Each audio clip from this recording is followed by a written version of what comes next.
Hello friends, मैं प्रशांत आप सबका आपके चहेते सेक्स एक सुखी जीवन का मंत्र डॉक्टर विजय दहीफले के साथ इस खास कार्यक्रम में तहे दिल से स्वागत करता हूं। दोस्तों, हमें जब भी कोई मेडिकल इमरजेंसी आती है या फिर स्वास्थ्य से जुड़ी कोई भी परेशानी सताती है, तब हम क्या करते हैं? सबसे पहले हम वो सारी चीज़ें हमारे फ्रेंड्स या फैमिली के साथ शेयर करते हैं। पर दोस्तों, जब भी हमें कोई सेक्स से जुड़ी परेशानी सताती है, तब हम ऐसा नहीं कर पाते, क्योंकि इस बारे में बात करने में हम अक्सर झिझकते हैं, हमें शर्म आती है। पर दोस्तों, अब शर्माने की बिल्कुल ज़रूरत नहीं, क्योंकि डॉक्टर विजय दहीफले आपके सारे सेक्स रिलेटेड सवालों के जवाब बहुत ही पॉजिटिव तरीके से ज़रूर देंगे। दोस्तों, शो को शुरुआत करते हैं, लेकिन उसके पहले जानते हैं डॉक्टर विजय दहीफले इनके बारे में। डॉक्टर विजय दहीफले ये एक जाने माने सेक्सोलॉजिस्ट, यूरोलॉजिस्ट और एंड्रोलॉजिस्ट है। डॉक्टर दहीफले जी के क्लिनिक औरंगाबाद, हैदराबाद, दिल्ली में द्वारका, पुणे तथा नवी मुंबई में नेरुल, दादर, अंधेरी, कल्याण, नासिक, अहमदाबाद और दुबई में भी है। डॉक्टर विजय दहीफले जी का भारत तथा अन्य देशों में कॉन्फ्रेंसेस और सेमिनार के लिए हमेशा आना जाना रहता है, जिसमें वे सेक्स संबंधी सभी समस्याओं पर सलाह एवं मार्गदर्शन करते हैं। तो चलिए शो को शुरुआत करते हैं। डॉक्टर साहब हमारे साथ हैं। Sir, welcome to the show. नमस्ते। आप जानते हैं कि किस तरह के छोटे छोटे टॉपिक के माध्यम से, छोटे छोटे वीडियोस के माध्यम से हम एक अवेयरनेस क्रिएट करना चाहते हैं, जो अवेयरनेस हमारे सोसाइटी में इस डेट में भी नहीं है। आज की डेट में भी अगर हम लोग देखा जाए तो सेक्सुअल एक्टिविटी के बारे में बहुत सारे अफवाहें हैं, बहुत सारी चीज़ें हैं जो हम अच्छी तरीके से जानना चाहते हैं, टेक्निकल इन्फॉर्मेशन जानना चाहते हैं। तो यही कोशिश है हमारी कि इन वीडियोस के माध्यम से आप तक हम ये जानकारी पहुंच जा सके। आज का जो टॉपिक हमने लिया है, स्वास्थ्य के लिए बेनिफिट्स, यानी जो सेक्सुअल एक्टिविटी है उसका स्वास्थ्य के लिए जो बेनिफिट है वो आज जानने की हम लोग कोशिश करेंगे। सर, जैसे मैंने अभी बताया कि स्वास्थ्य के लिए ये एक्टिविटी का क्या संबंध है, तो पहला सवाल, सेक्सुअल एक्टिविटी से आयुष्मान जो अपना है, जो हमारी जिंदगी हम जिसे कहते हैं क्वालिटी लाइफ, तो क्वालिटी लाइफ पर क्या असर होता है और वो कैसे? श्योरली जी। यहाँ पे प्रशांत जी, ये जो हमारी सीरीज चल रही है सेक्स एजुकेशन, सेक्सुअल अवेयरनेस और सेक्सुअल सेफ्टी, इसके अंतर्गत हम पूरी साइंटिफिक इंफॉर्मेशन ले रहे हैं। मेल सेक्सुअल डिस्फंक्शन क्या है, फीमेल डिस्फंक्शन क्या है, भाई ये नेचर ने सेक्सुअल एक्टिविटी बनाई किस लिए है, या बस ऐसा ही एंजॉयमेंट करने के लिए बनाई, कुछ पता नहीं है हमें। एक दायरे के अंदर हम बोलना चाहते हैं। Time, place, person, condition, culture, safety, consulting, अपना ओन और नॉन पार्टनर, नॉन इन्फेक्टेड, उसके साथ ही आज माना है। भाई आज बहुत इंपॉर्टेंट टॉपिक प्रशांत जी आपने लाया है। भाई आयुष्मान, आयुमान के ऊपर एक सेक्स का क्या फ़ायदा होता है? भाई ये बनाया ही किस लिए? सिर्फ खाने पीने का और सोने का रहते तो हम आते यहाँ पे नहीं। प्रजनन सिस्टम यानी जेनाटोरी सिस्टम में हमें अपनी प्रजाति तैयार करना है, ये तो एक भाग हो गया। लेकिन उसके बाद भाई आपको ज़िंदगी जीनी है एंजॉय करते हुए, मज़े करते हुए 100 साल तक। तो कैसे जिएंगे 100 साल तक? तो यहाँ पे सेक्सुअल एक्टिविटी से हार्ट की हेल्थ बढ़ रही है, यहाँ पे ब्रेन की हेल्थ बढ़ रही है, और यहाँ पे आपके एंटीबॉडीज़ तैयार हो रहे हैं, आपकी इम्यूनिटी बढ़ रही है। तो ये सब ध्यान में रखते हुए हार्मोनल चेंजेस के, आपके सटाइटी होने से आपकी हेल्थ अच्छे रखने में खाना पीना सोना तो हो गया, लेकिन उसके साथ सेक्सुअल एक्टिविटी कहाँ तो भी स्ट्रेस फैक्टर निकालने में और आपका क्वालिटी लाइफ 100 ईयर्स तक बढ़ाने में डेफिनेटली काम आता है। सर, थोड़ा सा अलग क्वेश्चन पूछना चाहूँगा।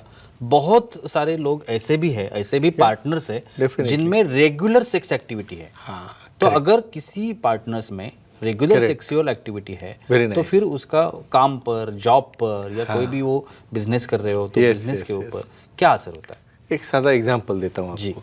समझो अपना पार्टनर मूड में है और आप काम करके सब क्विट करके घर पे गए, उसका मूड है, आप ऐसा लंगू पंगू हो गए, यानी आप समझो वहाँ पे उनकी डिमांड पूरी नहीं कर सके, आप वहाँ पे परफॉर्मेंस दे नहीं सके, और ऐसा रिपीटेडली हो रहा है, तो क्या होगा?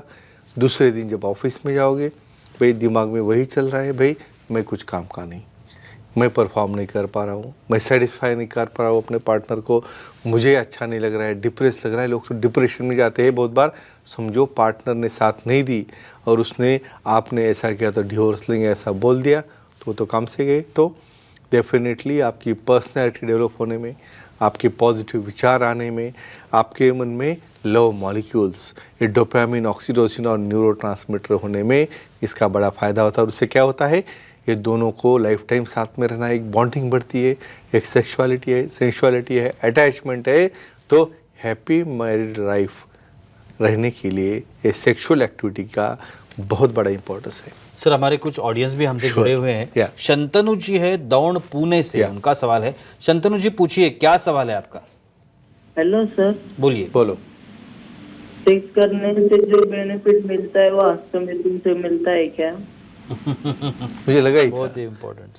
अभी यहाँ पे कुछ सिंगल पार्टनर है, कुछ लिव इन रिलेशनशिप है और कुछ लोगों तो कुछ भी नहीं है। तो क्या है, सिर्फ इमोशन आएंगे या कुछ एक्टिविटी करने का दिल करेगा तो भाई हाथ से मास्टरबेशन कर रहे। एक दो लोगों ने तो पूछा मुझे, सर क्या फ़र्क है दोनों में? तो हाँ, वो दोनों में भी वीर्य बाहर निकल रहा है तो सेम बेनिफिट मिलना चाहिए। तो ऐसा रहता कोई शादी ही नहीं करता। बिल्कुल, बहुत बड़ा फ़र्क रहता है इंटीमेट होने का, हार्मोन चेंज होने का, एक अटैचमेंट होने का। जब दोनों साथ में आते हैं ना, तब दोनों का कांटेक्ट रहता है, एक फोरप्ले होता है, वहाँ पे एक वातावरण बनता है, माहौल बनता है, एक स्ट्रेस नहीं रहता। और लव मॉलिक्यूल या जो इच्छित हार्मोन से तैयार होते, यहाँ पे भाई अकेले हस्तमिथुन कर रहे हो, एक तो छुप के कर रहे हो, कहाँ पे बाथरूम में जाके कर रहे हो, वहाँ पे डर लग रहा है कोई देखेगा नहीं देखेगा, उसमें तो कभी हो गया नहीं होगा, तो कहाँ से हार्मोन बनेंगे? तो कतई हस्तमिथुन से आपको उसका इच्छित फ़ायदा नहीं होता। टेम्पररी थोड़ा रिलीफ मिलेगा वो अलग बात है, लेकिन साइंटिफिकली जो उसके बेनिफिट्स है, लॉन्गेविटी है, फ्रेशनेस है, पर्सनैलिटी है, इससे कतई हस्तमिथुन से नहीं आता। तो उसे लिमिट में करो तो ही उसके फायदे हो सकते हैं। मैरिज मेंटेन करने के लिए हाँ। ये सेक्सुअल एक्टिविटी का बहुत बड़ा हाथ रहता है या बहुत बड़ा असर रहता है, ऐसा कहा जाता है। क्या ये क्वेश्चन सच है क्या? आपने? कहते भाई मनोविलीन हो गया तो उसके बाद में कुछ करने की ज़रूरत नहीं है, अभी कुछ टाइम के लिए ऐसे बिना खाए पिए थोड़ा ही पेट भरने वाला है।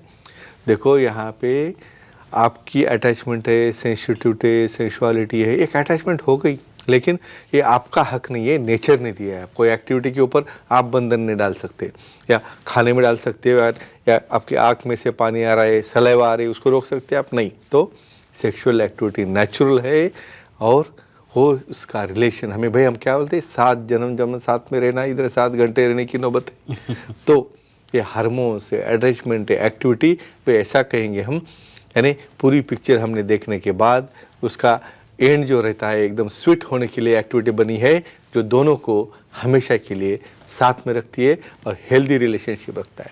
सर बहुत सारे लोगों को कॉमन कोल्ड की समस्या होती है। हाँ, करेक्ट। अगर उनमें रेगुलर सेक्सुअल एक्टिविटी रहती very है nice। तो ये कॉमन कोल्ड वाले जो लोग हैं उनको उसका फायदा मिल सकता है क्या? आप बोलो क्या क्वेश्चन है ये? बिल्कुल। यानी भाई सेक्स करो और सर्दी भगाओ। होता है, डेफिनेटली होता है। इसका इनडायरेक्ट मतलब क्या है, अपने बॉडी में IgG, IgA, IgM ऐसे एंटीबॉडीज बनते हैं। हर एक चीज़ को भाई एंटीबायोटिक खाना नहीं है। क्या करते हैं एंटीबॉडीज, यानी सरफेस के ऊपर ही जो बैक्टीरिया आ रहा है, वायरस आ रहा है, उसको ख़त्म कर देते हैं। तो इससे क्या हो रहा है, एलर्जी नहीं होगी, आपको खांसी नहीं होगी, आपको छोटे छोटे इन्फेक्शन नहीं होगी, ये दुख रहा है, वो दुख रहा है, बॉडी खो रहा है, कुछ नहीं होगा। इतना अच्छा फ़ायदा है एक्टिविटी का है, लेकिन अपने दायरे में रह के करने के बाद भाई दायरे के बाहर जाओगे तो आपको पता है क्या होता है। निश्चित। सर हमारी कुछ फीमेल महिलाएं ऑडियंस है। रेवती जी है नवी मुंबई से, उनका सवाल है। रेवती जी पूछिए, क्या सवाल है आपका? प्रणाम सर। प्रणाम। प्रणाम। प्रेगनेंसी में सेक्स करने के कुछ फायदा होता है क्या? ये सब रेगुलर चल रहा है। बिल्कुल भाई मेल को तो अपना प्रोग्राम चलना ही चलना है, लेकिन फीमेल में चेंजेस आने वाले हैं ना, मेंसेस आएंगे, प्रेगनेंसी आएगी, भाई बाद में मेंसेस जाने वाले भी है। प्रेगनेंसी में सेक्स करना या नहीं करना चाहिए बहुत बड़ा टॉपिक है, लेकिन एक शॉर्ट में बोलता हूँ। पहला ट्राइमेस्टर जब वॉमिटिंग वगैरह नौशिया रहता है तब वहाँ पे इच्छा नहीं होती, लेकिन सेकंड थर्ड ट्राइमेस्टर में बच्चे को या प्लासेंटा का कोई प्रॉब्लम नहीं होगा तो मिशनरी पोजीशन में पेट के ऊपर बिना प्रेशर दिए एक्टिविटी के करे तो वहाँ पे ऑर्गेज़म होने से बाद में नॉर्मल डिलीवरी होने में इसका काफ़ी अच्छा फ़ायदा होता है। लेकिन विशेषज्ञ सेक्सोलॉजिस्ट का सलाह मशवरा करके और हमारे सुखी जीवन के मंत्र की पुस्तक में जो गाइडलाइन दी है उसे फॉलो करने के बाद। और एक ऐसा कहा जाता है सर कि पर्सनालिटी डेवलपमेंट जिसे हम कहते हैं, इसमें भी ये सेक्सुअल एक्टिविटी बहुत असर कर जाती है, तो ये कैसे होता है? Yes, very nice question. तुम इमेजिन करो, आप समझो परफॉर्मेंस नहीं कर रहे हो और दूसरे दिन समझो भाई लेक्चर लेना है, टॉक देना है, कुछ करने का है, ऐसा डिप्रेस झुकते हुए जाओगे। और जब सब एकदम रोबस्ट एक्टिविटी की, एकदम टाइट प्रेजेंटेशन, स्टेमिना, टॉक, सब कुछ अच्छा होगा तो क्यों डेवलप हो रही है पर्सनैलिटी यहाँ पे?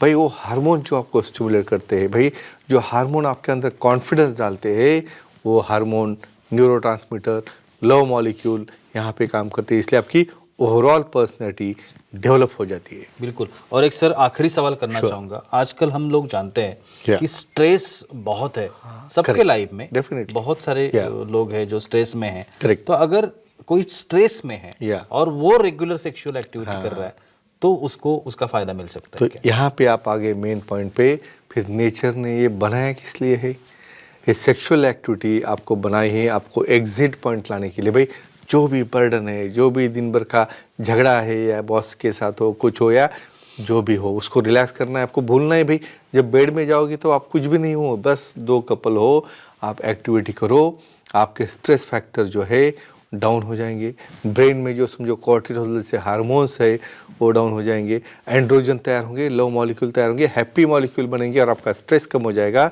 और आपका निजी लाइफ अच्छा होगा, आपका क्वालिटी लाइफ मिलेगा। तो फ्रेंड्स, साइंटिफिक इन्फॉर्मेशन एक क्लिप में से लो और अपना निजी जीवन हैप्पीली एंजॉय करो। वाह, thank you so much sir, बहुत ही अच्छी जानकारी मिली। लेकिन वक्त की पाबंदी है, हमें आज यहाँ पे रुकना पड़ेगा। लेकिन आप अगर डॉक्टर साहब की सलाह लेना चाहते हैं तो स्क्रीन पर अभी आपको जो डॉक्टर साहब के कॉन्टैक्ट डिटेल दिख रहे हैं, आप कहीं पर भी डॉक्टर साहब को कॉन्टैक्ट कर सकते हो। जैसे कि अभी वहाँ पे आप एक वेबसाइट देख रहे हैं www.andrologistvijaydahifale.com।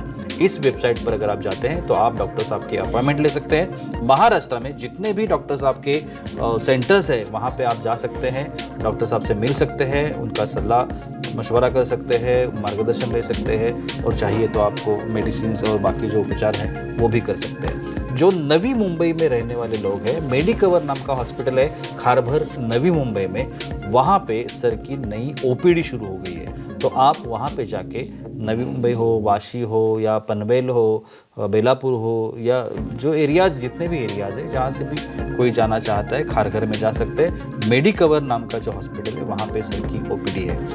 तो किसी भी जगह पे जाकर आप डॉक्टर साहब के हर एक आपकी जो भी समस्या रहेगी, हर एक समस्या का बिल्कुल पॉजिटिव तरीके से समाधान पा सकते हैं। तो चलिए रुकते इस एपिसोड में, अगले एपिसोड में फिर मुलाकात होगी। तब तक के लिए शुक्रिया।